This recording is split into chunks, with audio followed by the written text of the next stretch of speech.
Welcome. It is Tuesday at noon. I'm Todd O'Hara, President and CEO of the Montana Chamber of Commerce. Charles Robinson, Government Relations Director.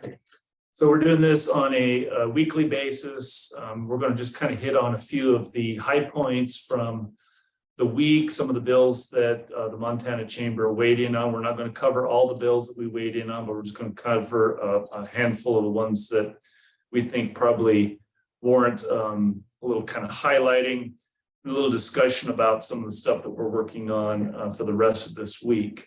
So last week, one of the bills that we went in and proposed that ought to matter to a lot of small businesses, we went in and we opposed raising the minimum wage. I think there was a lot of opposition to that, right? And we don't expect that to go anywhere, but it was important that the Montana Chamber of Commerce weighed in opposition to raising the minimum wage. As you know, the Montana minimum wage is adjusted annually based upon the Consumer Price Index, and that's something that was passed by voter initiative here probably 10 years ago. And I think someone just weighing in on that led the bill to be pulled back. It may get another hearing down the road, but we'll just be watching for that. Then we went in and we supported, this has been a big priority of the Montana Chamber of Commerce, and we're supportive of eliminating entirely the business equipment tax. We think that's an onerous tax on businesses, particularly in small businesses, farms and ranches. You think about how the state is moving more towards automation, and so it doesn't take long for you to run into pretty steep investment in equipment. And so we went in and we supported the governor's effort to raise the business equipment tax to $1 million. And as I said, we're supportive of an incremental approach where we hope that we can see that business equipment tax eliminated entirely. And how do you feel about the way that bill went, Charles? Yeah, I think there was a lot of support from the business community. We shared the impact, especially on manufacturers, but on all businesses, and saw a lot of support for that. It's going to be heard in the appropriations committee this week, and so we'll be looking to see how that goes. But it seems to be on a really good track toward passage and getting to the governor's desk. And then I'll just mention one other one real quick that we opposed, and that was which would have redistributed some of the lodging tax into local governments. And this put us in a bit of a funny position, right? Because infrastructure is one of the key strategic pillars of the Montana Chamber of Commerce, and this would have taken some of those bed tax revenues and would have allocated for property tax relief and for infrastructure investment in local communities. And so we were in a bit of an awkward position, I guess, to say on that sort of thing. But our belief is that with tourism being one of the leading industries in the state, we're riding a bit of a high wave now with the Yellowstone TV series, and to build that sort of a brand, right, it takes time, and to cut those dollars away from promoting Montana from a tourism perspective, we thought was more short-sighted.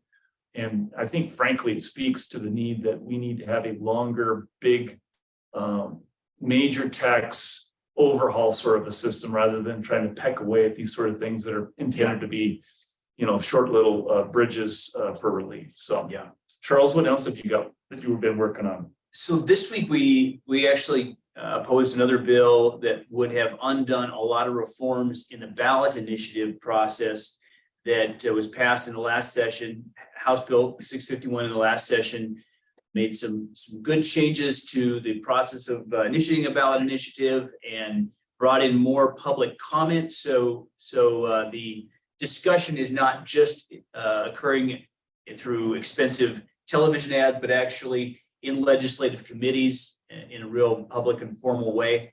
And so there is an effort to repeal those reforms.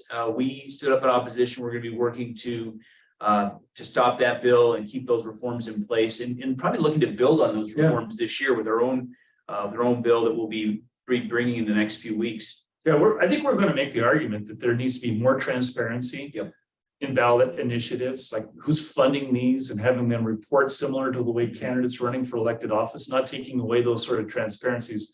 Because the business community, as they see a ballot initiative come forward, right, they have to take them all seriously. And it's hard to budget if you see something that looks like it could affect your business. It's like, how do you budget to try to defeat this if it's a multi-million-dollar sort of impact to the industry? And we think there just needs to be more transparency rather than less transparency when it comes to ballot initiatives. Yeah, for sure. And then we had a chance to share support for an effort to revise tax credits for trades education and expand the kinds of occupations that are eligible for those tax credits that the state makes available to help more employers improve the workforce readiness of more employees. And that goes right to the heart of the Chamber's strategic plan as well. That was House Bill 245, and we're excited to see that moving forward. And there's some other really good efforts at workforce development that the Chamber is supporting in this week and in coming weeks. So I think that's kind of like some of the high points as far as some of the bills that we've been engaged in last week and are looking at this week. One of the things that I want to bring to your attention is that we just put it up last week where we've got a new bill tracking system on our website. So if you go to the Montana Chamber website, montanachamber.com, and you look under the 68th legislative session, you'll be able to see on there all of the bills that the Chamber opposes, all of the bills that we support, and the bills that we're monitoring and we're tracking. And as those bills come up for hearing, then we're putting in there whether or not we supported them or whether we oppose them and any sort of relevant notes with that. And so we're updating that on a daily basis. And so we have that put up in the chat there. And so that's a good way to keep track of things that are on our radar and what we're weighing into on a kind of a real-time sort of basis. So I want to bring everybody's attention to that if you want to kind of see a more exhaustive list of some of the things that we're engaged with on a day-to-day basis.